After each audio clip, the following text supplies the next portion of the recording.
researchers, startups, and across the industry and academia. So, on behalf of BIRAC, I extend a very warm welcome to all of you in this webinar series under DBT&BIRAC Biomanufacturing Initiative. Today, it's the 18th webinar on monoclonal antibodies. So we're honored to have with us eminent experts who have been instrumental in shaping the research, industry, and policy in this space. And through this series, actually, DBT&BIRAC, we aim to collaborate, create a collaborative platform where academia, startups, and industry can exchange knowledge, identify translational gaps, and explore partnership opportunities to strengthen India's biomanufacturing ecosystem. So as we move forward, I also encourage our participants to actively engage and please put up your questions and perspectives in the chat box. We'll be taking up after the talk of our experts, and which are really vital in shaping up the meaningful discussion.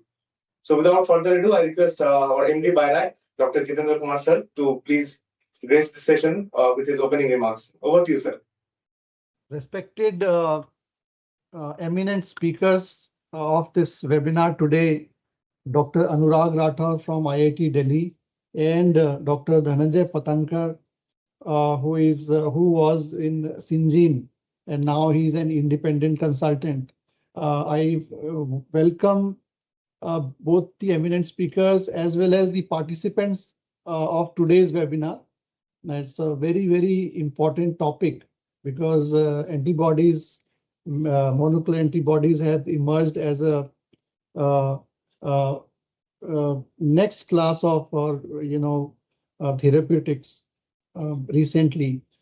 Traditionally, monoclonal antibodies were used, but now we have not only monospecific but bispecific and even trispecific antibodies being used for therapies, which is a very good development. The market of this monoclonal antibody therapeutics is increasing at a very large pace, and this forms advanced biologics that we keep on hearing. So currently it stands at 2025, it stands at around $280 billion globally. However, in India, I think we have only fraction of this, and there's a huge fraction of it is only, I think, $2.8 billion. The Indian market is actually 8.2. Sorry, up to 8 we have reached. However, this is only a fraction of the total market, and there's a huge opportunity for space in this. And as you know, the Bio-E3 policy, which was launched last year, 2 years before, we have had lot of calls for, launched many calls for proposals. And one of it was precision biotherapeutics. And within precision biotherapeutics, I think one important area is advanced biologics, which is monoclonal antibodies, etc. So we thought of having this webinar series to make people aware of the emerging areas in the biotherapeutics, emerging areas where our government support is there, biomanufacturing opportunities for that, how government can support. So all these areas, and obviously our team members can tell more about it, about the very schemes, and how much are there some calls for proposal being asked, etc., and what are the opportunities for funding. However, the eminent experts and speakers today, both of them, they will shed more light on their specific areas. For example, Dr. Anurag Rathore will talk about the opportunities in academia, how academic industry collaboration can happen. He has already done so much industry academic collaboration, and he already has a lot of experience in this, and he will shed light on this aspect. Professor or Dr. Dhananjay Patankar will talk about opportunities and challenges in this area from the industrial point of view. So we have a very good combination both from the academic side and the industry side. So without taking much time, I wish all the best for this webinar, and I anticipate many participants will interact with both the speakers, and they will be they will be asking questions and getting responses and all. So thank you so much. I look forward for a very fruitful deliberation. Over to you. Thank you, sir. Without further ado, I will invite Dr. Aparna, Chief Manager BIRAC, to give an overview of the efforts continued at BIRAC on this sector. So, good morning, everyone. And myself, Dr. Aparna, I'm taking care of the monoclonal antibodies sector under the Bio-E3 program. So I'll start with giving a brief overview of landscape of the monoclonal antibodies, which is globally and versus in India, and what is the BIREX effort towards that.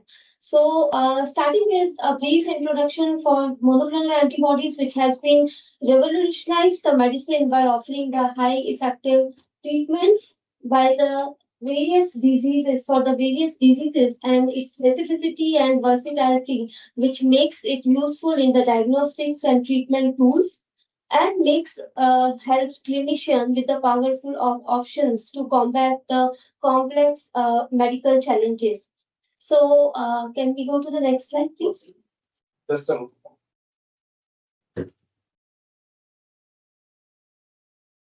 So, starting with a global scenario of how monoclonals have been approved in last 10 years, if we see them, can We can see. yeah. So, if we see the last 10 years of the monoclonal antibodies which have got an approval, they are nearly tripled from 9 which were approved in 2017 to 24 in 2024. And the full length maps has been a larger interest by the community. And right now, we can see that there are next generation antibodies formats such as flag fragments, single domain antibodies, and single chain fragments are also coming up. Post 2020, there has been an increase in most of the approvals. Next slide. So this shows that the biosimilar maps how the trend has been showing in the last 10 years. So it shows a clear, strong upward trend in last decade and which has increased in 43 approvals in 2024. So this shows that how monoclonals have been in focus in last 10 years. Next slide, please. So when looking into the disease-specific distribution, then oncology leads the approved maps, and immunology is the second largest, area where biosimilars have gotten approval, largest approval. And this has been dominance in the top therapy areas. So next slide. When looking the breakdown of the oncology, if you will see. Next slide, please. Last. One slide before. Yeah. So if we see the breakup of the oncology sector, then we will see that the solid tumors have been a great the focus for them, and post that the infectious diseases and immunology has been a great interest. Next slide, please. So here, if we see that the big biopharma such as Roche and other companies across the world, they are having they are the top innovator players. But when you see on the right side in the biosimilar players, the India is also powering the biosimilar maps competition. So India is also at a place where it could reflect the active participation in this area. Next slide. So these are the approved 10 maps which has been identified, which will be in demand for in next 5 years, and this is based on the patent expiry from 2026 to 2035, and by the sales which has happened. So these are the data which has been captured through global data. Next slide, please. Yeah, so here again, it shows that the global dominance of the oncology and dermatology and respiratory, which has been seen like into the clinical trial and the pipeline phases, and shows increase in the oncology, immunology, and infectious area. Next slide. So here, if you see that, this is what breakdown of the oncology field, which shows that the larger pipeline is in solid tumors. A lot of interest is there. Then non-small cell lung carcinoma and autoimmune disorders. So these are the few areas which has been reflected to have a more participation. Next slide. And this shows that not only the classical monoclonal antibodies, but there are the alternatives which are the single chain antibodies which are emerging. Next slide. And shows type of different antibodies like bispecific, trispecific, which are people are attempting to develop more and more different kind of antibodies, and they are also under the next generation format. Next slide. So this shows the different targets which has been, attempted by different people, and CD3 dominates in the scale while HER2 leads the filing activity. So CD3, PDL1, PD1. So these are the trending targets which people have been attempting. Next slide, please. So actually, these are the pipeline monoclonal antibodies which has been poised to drive the in demand in next till through 2035, and this has been also captured through their patent expiry. So next one. So now we are coming up to Indian monoclonal antibodies landscape, and here it shows that there are less number of drugs which are there, but still we have a good number of monoclonals which are there in the phase 3 trial, and most of them are at early stage of development. Next slide.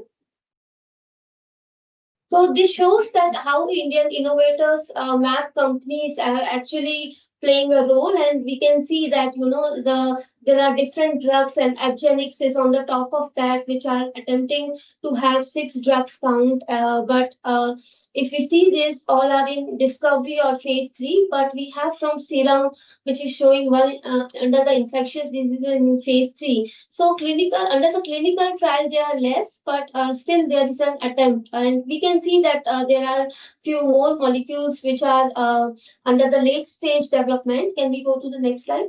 So these are the list of biosimilars and which are under the phase 3 by different companies, and this trend shows that what is happening in India.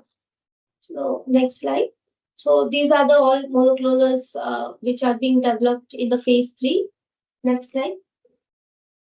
And this shows that again, like another pipeline drugs of India, it shows that it is matching globally. And here also the trending shows that oncology, immunology, and infectious diseases are on the top. Next slide. And this shows that how much in the infectious disease there are more innovator programs concentrated versus in oncology where already biosimilars are dominating. Next slide.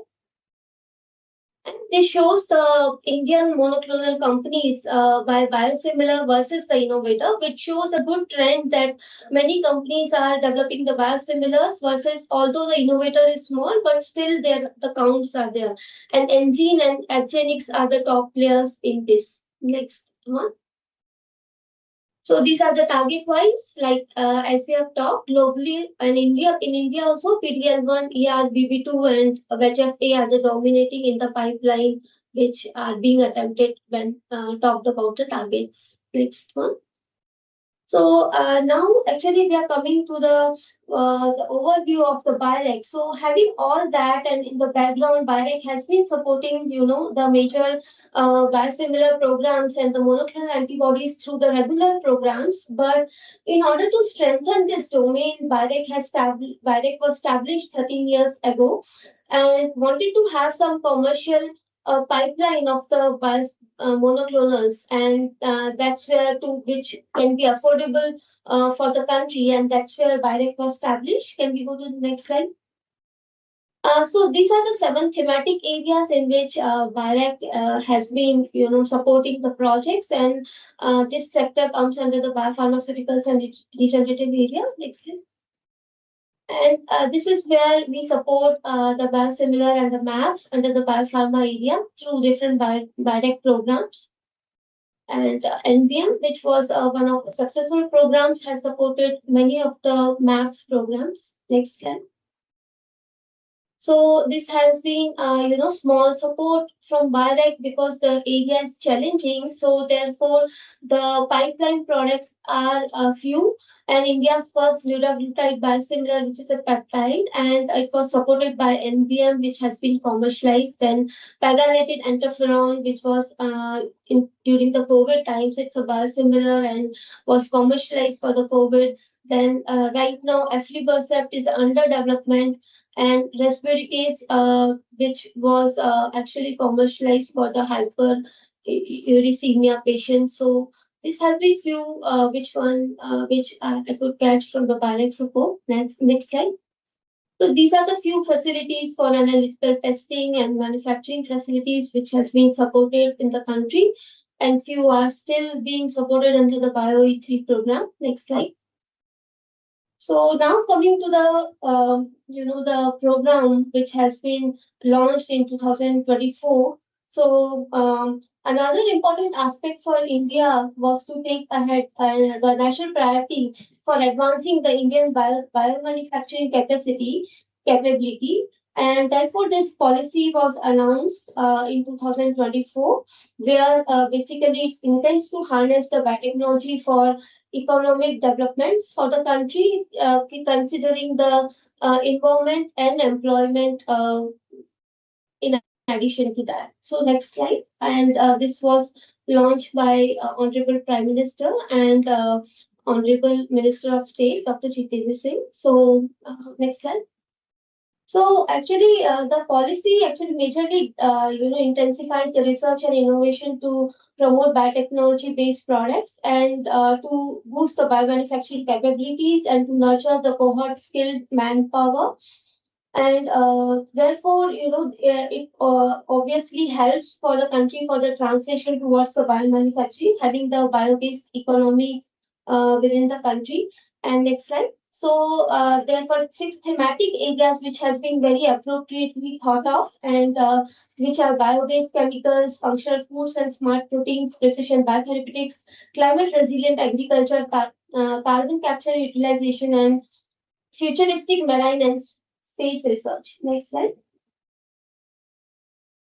So, the thought was to first establish the biomanufacturing hubs and biofoundries. So, biomanufacturing hubs will be the places which will help in the scaling up of the products, and biofoundries will help the innovators to start from the lab scale to pilot scale. And that's where this thought was there, and there has been support started the support to these biomanufacturing hubs and biofoundries. Next slide, please. So the main thought was that the startups could get the place to scale up their products, and as of now, there are 21 bioenablers, where 8 biofoundries and 13 biomanufacturing hubs have been created across the country. Next slide. And these are the two which are specially for the monoclonal antibodies production to Virtual Biotech Private Limited, where the objective is for the commercialization of rituximab, glargine, and liraglutide, and to scale up. And next, it is for the biofoundry for the development and production of high quality precision biotherapeutics to THSTI for the anti-NIPA therapeutic monoclonal antibodies. So these are the ongoing activities right now. And next slide. So apart from having the biomanufacturing hubs and foundries, there are 6 thematic areas for the product development post that, and the calls has been announced for the different two categories, which are discovery and application oriented network research, which will support the projects under TRL 3 to 5. And post that, it is like, once the proof of concept is established, then the innovators would like to scale up, and that's where, the bridging the gaps is another vertical. So these were the two verticals where the projects are going to be supported under this area. And we have announced, next slide, we have announced the first call on the monoclonal antibodies. and the projects have been shortlisted and being supported right now. Next slide. So apart from all this, having a regulatory pathway, smooth regulatory pathway is the paramount importance of any innovator who will bring the drug to the market, and that's where I would just like to highlight that CDSU has recently revised the guideline to bring the ease for the biosimilar products in India, and you can see that the difference of the earlier guideline versus 2026 one, where there has been amendment in the permission, prior intimation, then timeline, and basically to bring down the ease for country. So I would like to stop here, and thanks to the participants for listening this. Thank you. Thank you, Dr. Aparna, for a very comprehensive overview. Now, I would like to request Dr. Anurag Rathod, IIT Delhi, to give a perspective from the academia. Okay, thank you. Mhm.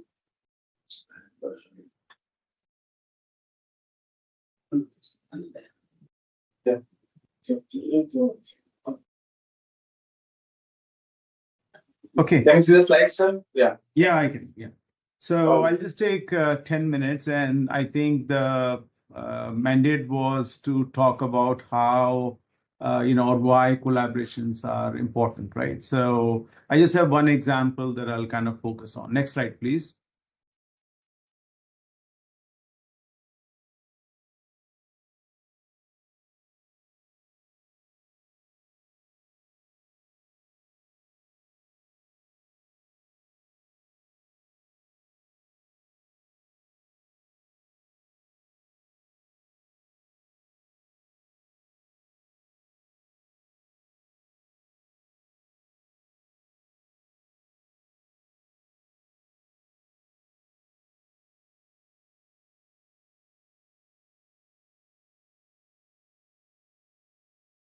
Yeah, next slide.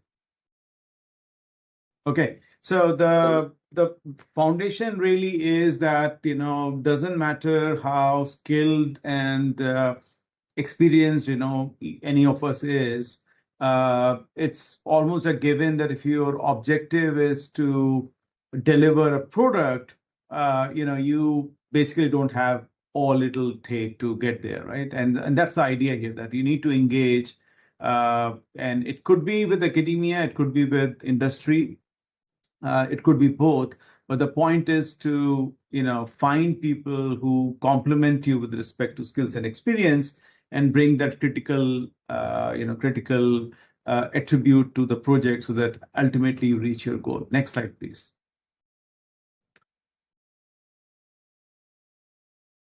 And this is a study that was done in UK. It's an old study, but I think the outcome still stands. And you can see what are the reasons, right? So it could be that any given party doesn't have enough resources.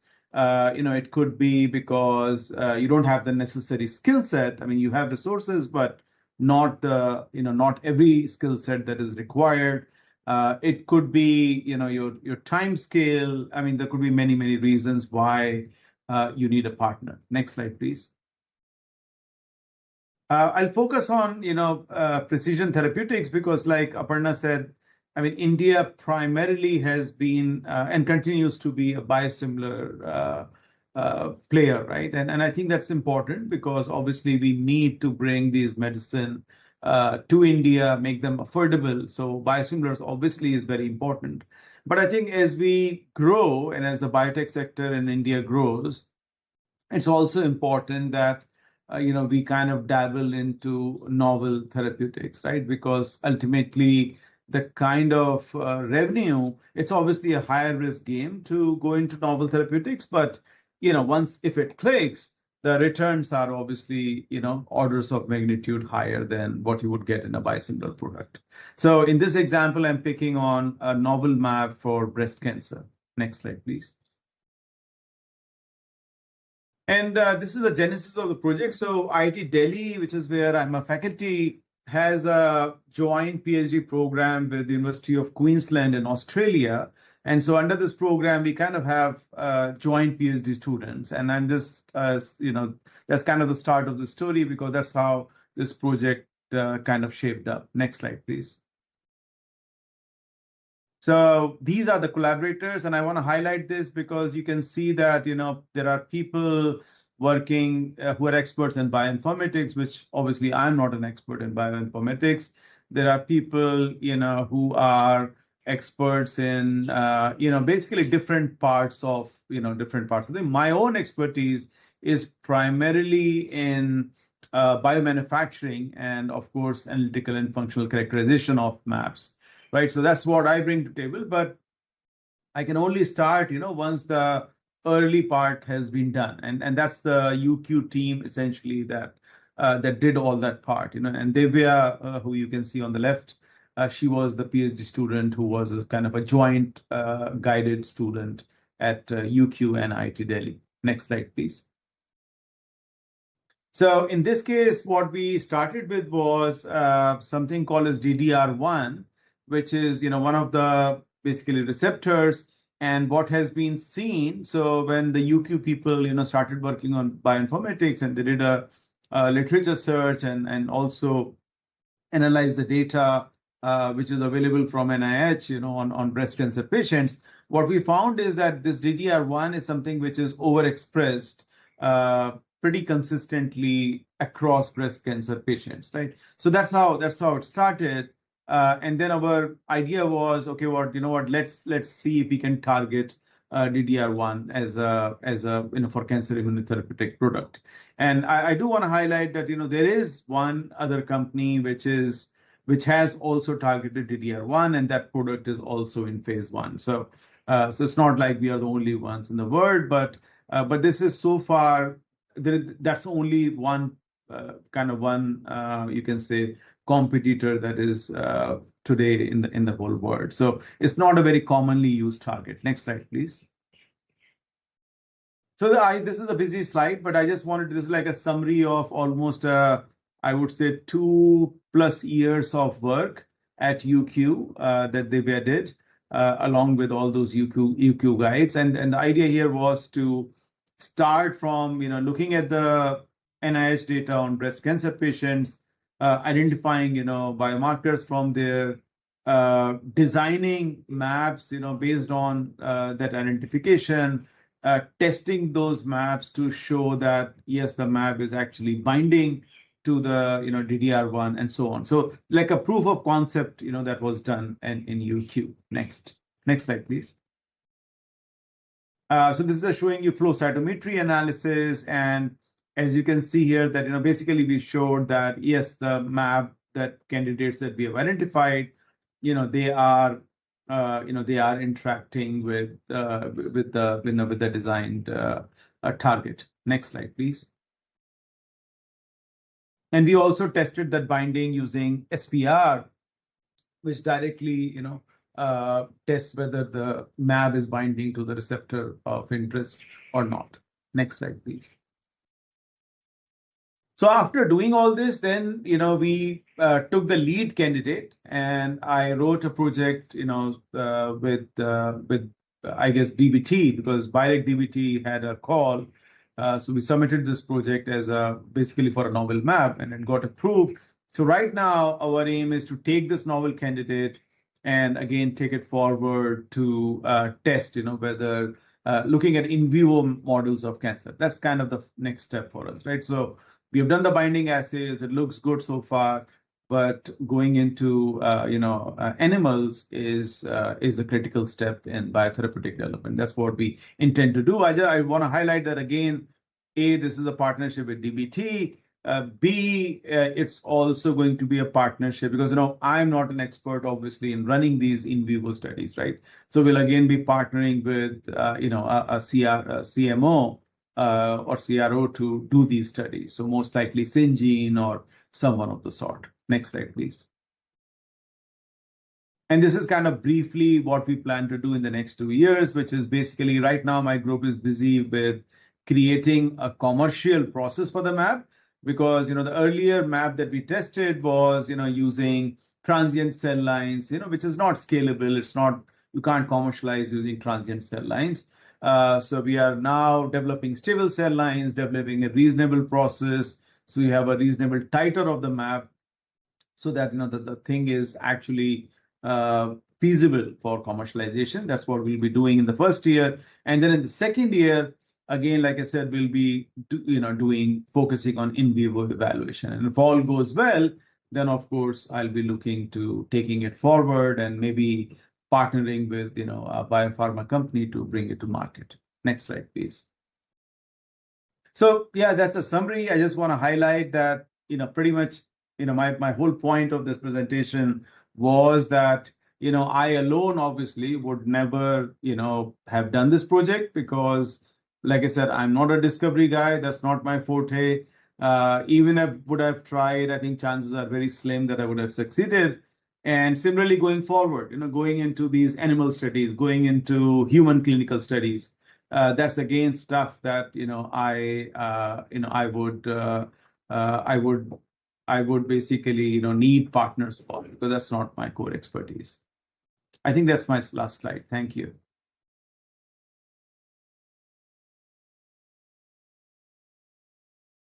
Thank you so much, sir. Next, we have Dr. Dhananjay Patankar to present the perspective from an industrial side. So good morning, all. As we wait for the slides to come up, I'll be talking about the opportunities and challenges for mainly academic researchers and startups, because big industry kind of knows what they're doing, but a little bit more towards startups and researchers to see what the opportunities are in India and what challenges are. Can we have the slides?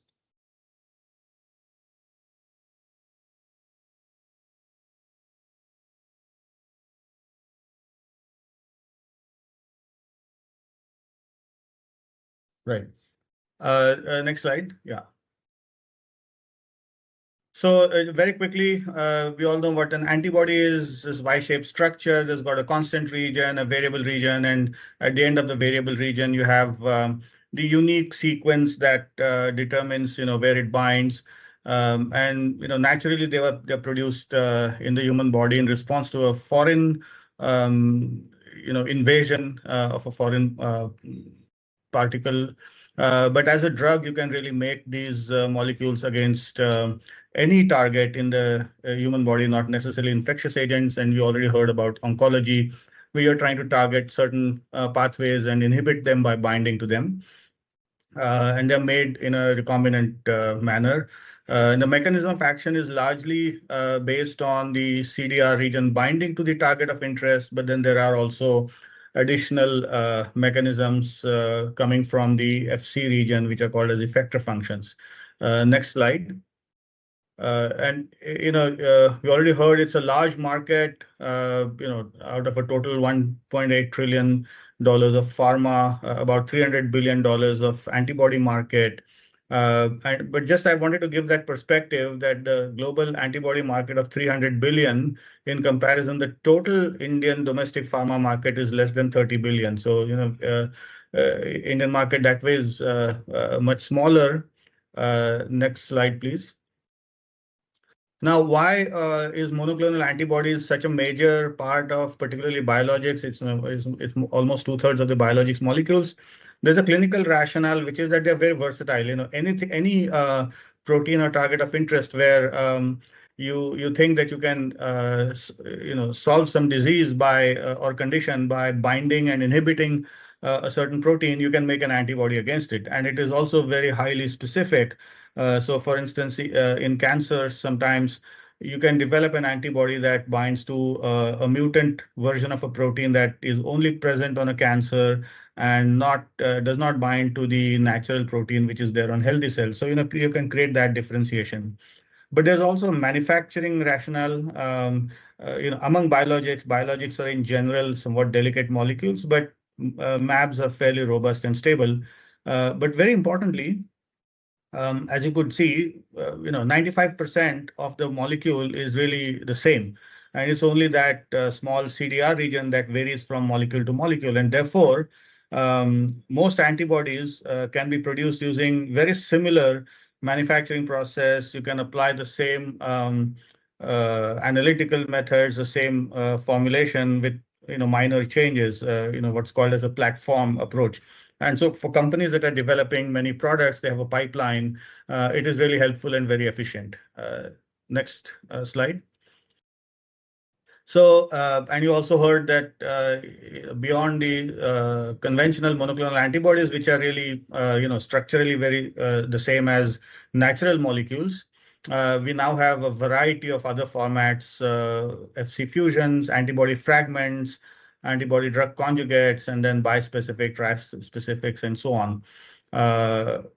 So, all of these areas are opportunities for those who are trying to develop, novel molecules. You can go into just conventional antibodies, but you can also go into all of these newer and more complex formats.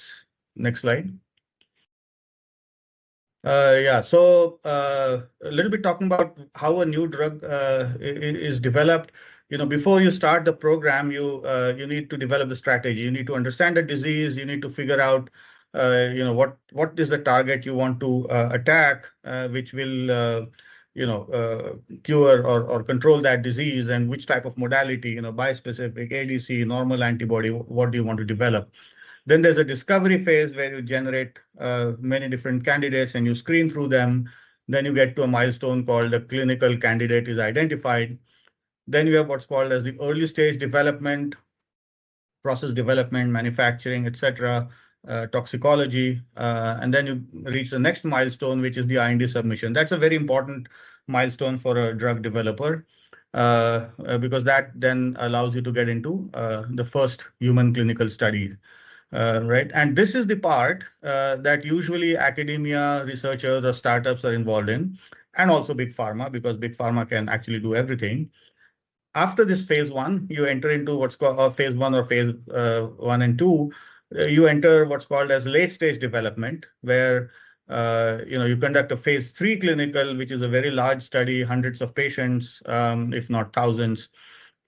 You scale up the manufacturing. There's lots of other things you have to do. And then you submit the data for marketing authorization. And after you get approval, you get into commercial manufacturing. This later part is largely the domain of big pharmaceutical companies. So I'll be more focusing on that early part, discovery and early development. Next slide. Because that's the area of interest. Also, just very quickly, what is a biosimilar? It's quote unquote generic version, meaning it's the same as the known molecule. It's not called generic because it's not exactly identical, but the sequence is identical. And because the molecule is known, everything about it is known, how it functions, how it can be used clinically, and so on. So there's no discovery, and there's a very reduced preclinical and clinical testing, which is focused on just showing comparability to the existing product in the market. So of course, it has got lower investment because you don't do all of those additional activities. It's a faster time to market. You save at least 5 years, and there's low risk of technical failure, meaning it works. So if you do everything right, it will succeed. Of course, commercial success is an entirely different story. Next slide. Yeah, so just talking a little bit about these different stages, because these are the opportunities for startups. So in the discovery, you essentially have to start out with many different candidates, screen them against what you want them to bind to, and other properties. You may have to engineer the molecules, modify the sequences for some desirable properties, and then arrive at the clinical candidate. Of course, all of this screening, engineering, etc., is somewhat iterative. Because you improve something and then you go back and check whether it's giving you the desired properties. And the way you generate these large number of original candidates, traditionally it was done by immunizing animals. You can also do it by isolating antibodies from recovered patients. Of course, that only works for infectious agents, viruses, bacteria, etc. But the immunization can work for any kind of protein like oncology, etc. And now people have display libraries, phage display, yeast display, and so on. Now, each of these boxes, I've just put one box, but there's a huge amount of technology platforms, different ways of doing it that is more efficient, that gives you, more success, more, better candidates, and so on. So, there are many opportunities here for innovation. And then on the right side is the, more futuristic approach. It's futuristic, meaning it's here now, but increasingly becoming more prominent, which is AI-based and using in silico models. Next slide. So quickly, what exactly is a new drug? So word of caution for those of you who are developing novel drugs, that when you find an antibody that binds the desired target, that's not half the story. That's not even 10% of the story. That's just the beginning, actually. The molecule has to fulfill many other criteria to really make it a successful drug. First is the biology. I mean, it has to not just bind, but neutralize the target or inhibit. It has to have the absence of cross-reactivity, the correct pharmacokinetics. The molecule has to reach the site of action, for example, if it's a cancer drug. And sometimes cancers and infections, they mutate and they escape the mechanism. So you have to be able to overcome. Beyond that, it has to be manufacturable. It has to be able to have high expression, stable in production, and also commercial prospects. So you have to look at all of these things before you invest a lot of money in progressing a molecule, and you should actually iterate at the early stage to find the best candidate that fulfills all of these criteria. Next slide. So this is a very quick depiction of once you have identified the candidate you want to take to the clinic. There are a whole bunch of activities I won't go through individually. Process development, manufacturing, it involves some GMP, it requires following regulatory guidelines, fairly expensive activity, and then you hit the IND, and then you can get into the clinic. Next stage. So just a few pictures of what large-scale manufacturing facilities look like for those of you who may not be exposed to that. Next slide. So what are the opportunities? And they are not just opportunities for all of us, but it's actually a need because there is a need for wider access to affordable advanced therapies in India. One is affordable biosimilars, but that's a relatively now mature industry. Many companies are there and prices are coming down. But equally, we need novel therapies because we cannot become a developed country unless we are able to provide best-in-class healthcare to our entire population. And so therefore, novel drugs is a need of the hour, and it's also an opportunity for everyone. Novelty can come both in terms of first or best in class, meaning like a completely new bispecific format for a target that has not been worked on by anybody else, the way Dr. Anurag was describing, there's no drug against that. So that's a kind of a novel thing. It can also be me too. You can develop, there are 3 or 4 approved anti-PD-1 checkpoint inhibitors. You can come up with another one. Okay, maybe it's not, really revolutionary in science, but if you can develop it quickly, develop it cost effectively and make it available widely in an affordable manner, there's a lot of benefit to that as well.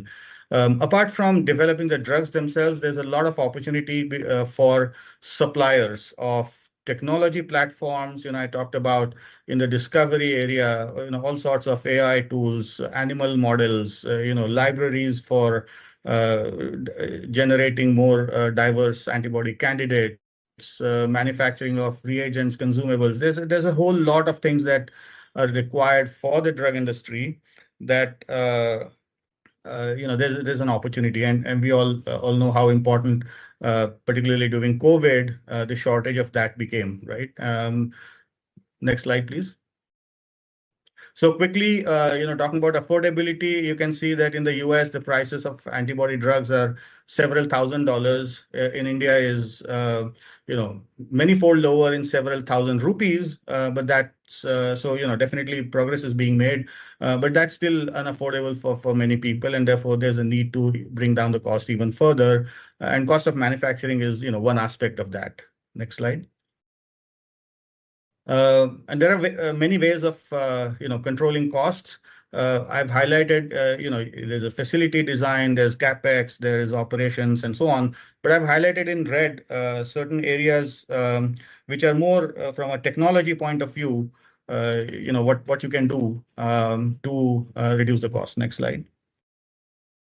So there's the whole ecosystem, as I said, there's a drug developer in the middle, but then there are all these other people who can support from the sides. Next slide.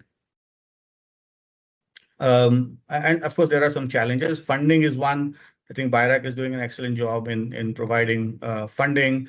There's also a limited ecosystem in India, limited domestic market. So, suppliers say, if I launch a new product, there isn't enough demand, and the people who are developing drugs say, well, I don't get enough supplies within India, and so I have to go abroad. So there's this sort of a vicious cycle, and perhaps what is needed is a simultaneous boost to the entire ecosystem so that both the supply and the demand can be boosted and costs can come down and there can be more innovation in India. And I just quickly wanted to highlight what China has done.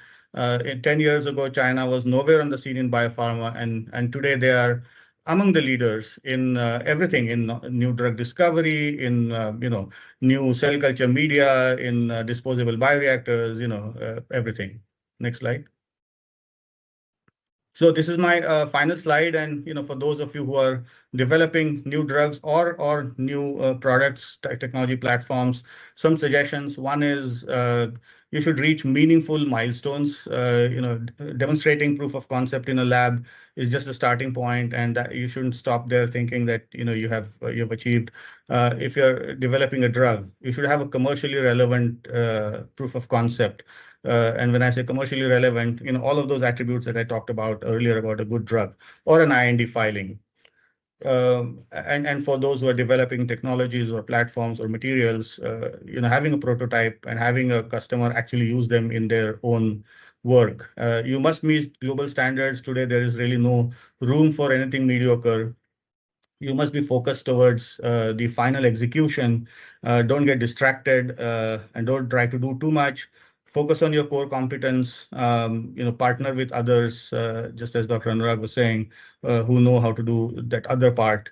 And one aspect of distraction that I like to tell people is avoid premature focus on cost of goods. If you're developing a novel ADC or a bispecific antibody or something for a novel target for cancer, that's a tremendous challenge. If you also simultaneously try to say that, okay, I'll develop it at a lower cost of production, first of all, you'll get delayed and you'll get distracted and you will be delayed in delivering that product itself. So your main objective of developing a novel product will be completely lost. And cost can be controlled through many other ways.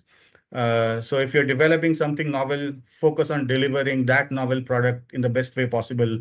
And then don't get diverted into taking on these additional secondary sort of targets. So I'll stop there.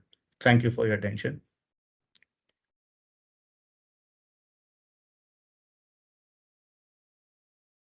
Thank you so much, sir. I'm sure our audience found it very helpful. And with this, there are some questions from the audience. So I would like to invite Dr. Sujit to open up the question and answer session. Thank you. Thank you, Neeta. So, sir, there are a few quick questions we'll be taking up from the participants. One is from Dr. Pankaj Chandle from Jaipur. This is for Dr. Anurag Rathore. Sir, he's asking that the role of antibody drug conjugate in cancer research has been explored very much. So, is there any update for research on antibody drug conjugates in other infectious diseases as well? Yeah, I mean, so I think as a modality, it's true that I think there's a lot of global interest right now in ADCs. And so, yes, I mean, I think and I think there are companies, I mean, Zydus, I know, is quite focused on ADCs, and I think I'm sure there are other companies as well. So that's a good area to be in. We have done some work in ADCs primarily on the manufacturing side. So not really in coming up with novel ADCs, but more on how to manufacture ADCs so that they are more affordable So those platforms has been my focus. But yes, that's an important area for the country. Thank you, sir, for your response. Request Dr. Smita to please take up the next question. So the next one is for Dr. Dhananjay Patankar. You have already touched upon the flow of developing the drug cycle, but it is in continuation to that. The question is, which emerging expression system or host platforms show the greatest promise for improving MAB yield and quality? So CHO has been historically the most favored platform, and personally, I think going with radical new platforms. People have tried everything from yeast to amoeba to plants to rabbits. So many transgenic animals, so many different things. But CHO still remains the best, and in fact, yields have been going up even within CHO. Where 15-20 years ago 1 gram per liter was considered okay, now getting 10 grams a liter is not unusual. So I think CHO remains the standard, but there's a lot of innovation you can do within CHO by coming up with engineered regulatory. By regulatory I mean gene regulatory elements and so on. Thank you, sir. Yeah, one more. There's a question from Dr. Srinidhi. She's asking, I think this is open to both of you, sir.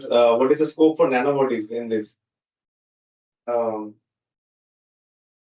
how to reduce the overall manufacturing cost in USP and DSP? Yeah, so I mean, we have done some work on nanobody production. Yes, there is a problem because, again, nanobodies are large entities. We have tried to express them in E. coli. And when you do that, what we have seen is that the yield, the titers that you're getting are quite low. We have spent a lot of time on optimizing that titer, but obviously, you're never going to get the titers that you typically get for, say, GCSF or other proteins that are manufactured in E. coli. So yes, there is a problem, but overall, whether it will have a very significant impact on the overall cost of goods, I'm not sure. I mean, I think because again, it goes back to dosage and all of that. So at least in my lab, we have a feasible platform which can manufacture nanobodies in a cost-effective fashion. And if I don't know what the question was about, but yes, it is going to be more expensive than making GCSF if you look at like on a per gram basis. But if you look at from a per dosage basis, I expect it to be marginally more expensive, not like orders of magnitude more expensive. So I'll stop here. Maybe Dhananjay can elucidate further. No, as far as nanobodies as a class is concerned, I would say, any modality should be evaluated for what it brings as an advantage and what it could be the limitations and where it is best applicable. You can't be stuck on a modality. You should do what is right for what you're trying to achieve in the actual disease management. Sir, one more question, if you could quickly answer that also. The question is, how are companies balancing manufacturing efficiency with stringent quality and regulatory requirements? This is for Dr. Dhananjay. Yeah, so I think this is a false choice. Stringent quality requirement is not just a regulatory requirement, but I think it's an ethical requirement. We are all responsible to deliver the highest quality medicine to the to the patient, and that's what you as a member of the public would expect, and that's what therefore the industry should deliver. Manufacturing efficiency is an independent goal in itself, and I don't see it as at conflict with meeting quality standards. Very well said, sir.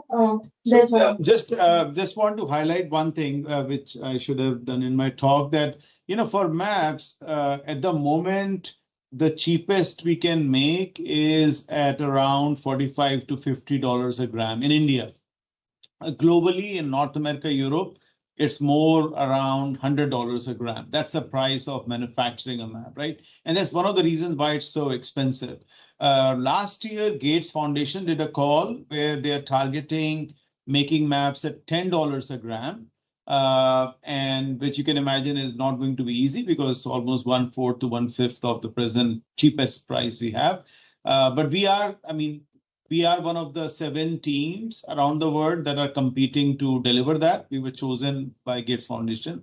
And I can tell you that, we are reasonably confident that we can deliver a process that can actually make maps at $10 a gram. So to Dhananjay's point, I think it's all about using, next generation manufacturing technology. But of course, it should not, it cannot come at the cost of managing, your ethics or the quality of the product, because you're making medicinal products. It's going to patients for any company and for any country. In fact, you can't afford to have shoddy products on the market. Right? Thank you, sir. I think this answers to most of the questions. There are a lot of questions I'm seeing in the chat box, but just collectively summed up the question, which can be either taken up by Dhananjay sir or Anurag sir. So the question is, what role do single-use technologies play in improving flexibility and reducing turnaround time? Also, are Indian biomanufacturing facilities ready for next generation biologics, such as biospecifics or antibody conjugates? Who should go?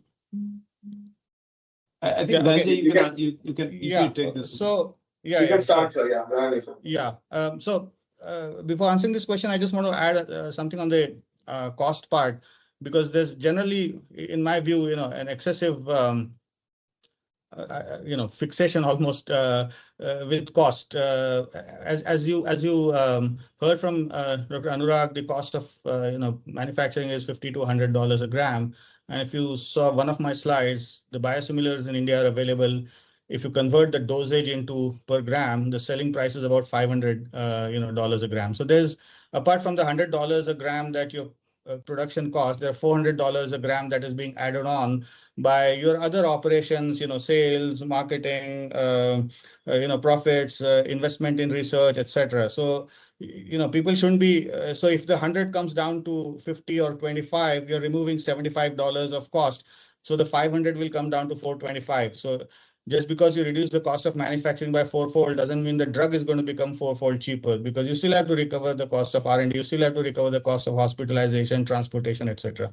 So just keep that in mind, that don't be overly fixated on the cost. Cost is an important thing, especially for manufacturers and engineers. On the question that you asked, on the advanced modalities, I think there are companies investing. Obviously, they have to deal with the same concepts of innovation, which is high investment initially, uncertain returns. But if we can all collaborate, I think the cost of development can come down. And then if the cost of development comes down, the volumes can go up, and then effectively, there will be return on investment as well as benefit for the people. What was the other one about single use? So that was on basically the single-use technologies. What role they are playing in improving so single-use technologies are now widely in use, especially for the smaller scale manufacturing that is prevalent in India. So up to 2,000, 4,000, 5,000 liters of bioreactor scale, single-use technologies work well, especially if you're doing different products and you're switching around.